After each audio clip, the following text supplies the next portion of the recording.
Hello everyone, આજે આપણે બનાવશું બ્રેડ પિઝા. તો બ્રેડ પિઝા માટે tomato sauce, pizza sauce, crustless bread, mozzarella cheese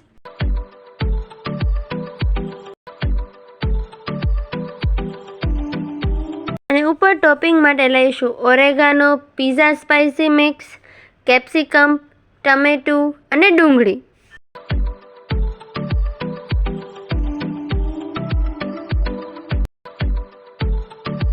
ત્યારબાદ એક પ્લેટમાં આપણે ક્રશલેસ બ્રેડ લઈશું, તેના પર પિઝા સોસ નાખશું અને તેને ચમચીની વડે સારી રીતે સ્પ્રેડ કરી લઈશું.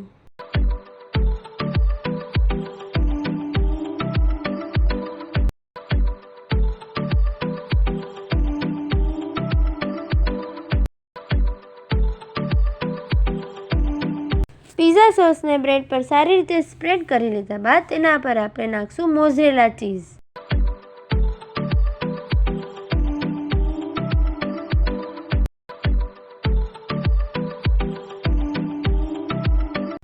સારી રીતે ચીઝ નખાઈ ગયા બાદ તેના પર ટોપિંગ માટે નાખશું કેપ્સિકમ, ટમેટું અને ડુંગળી.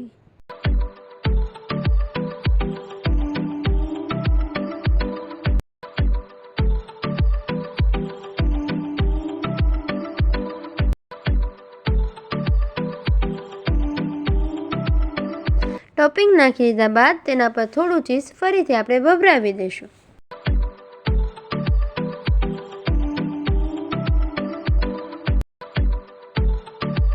ચીઝ નાખી દીધા બાદ તેના પર આપણે ઓરેગાનો અને પિઝા મિક્સ આપણે છાંટશું.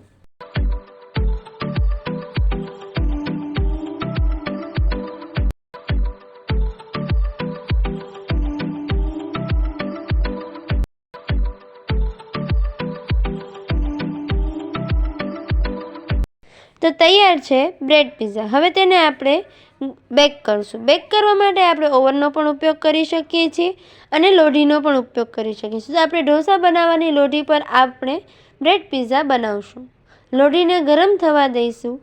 ગરમ થઈ ગયા બાદ લોઢી ઉપર આપણે બટર અથવા ઘીનો ઉપયોગ કરી બ્રેડ પિઝાને આપણે બેક કરશું. તો ચાલો જોઈએ.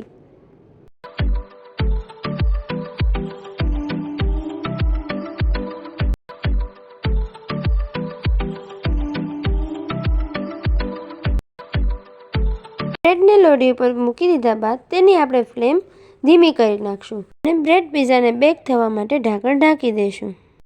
ચીઝ આ રીતે મેલ્ટ ન થઈ જાય ત્યાં સુધી આપણે બ્રેડ પિઝાને બેક થવા દઈશું. તો હવે આપણું ચીઝ સારી રીતે મેલ્ટ થઈ ગયું છે. તો આપણે તેને એક પ્લેટમાં કાઢી લઈશું. પ્લેટમાં કાઢી લીધા બાદ તેને પિઝા કટરની મદદથી તેના આ રીતે 2 પીસ કરી લઈશું.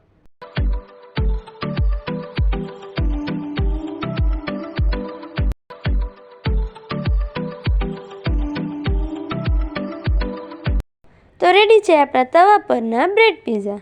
આવી જ અવનવી રેસિપીઓને જોવા અને માણવા માટે તમે મારી ચેનલને શેર, સબસ્ક્રાઈબ અને લાઈક કરજો. અને હા, બેલ આઇકનને પ્રેસ કરવાનું ભૂલતા નહીં. Thank you so much for watching this video. Bye bye.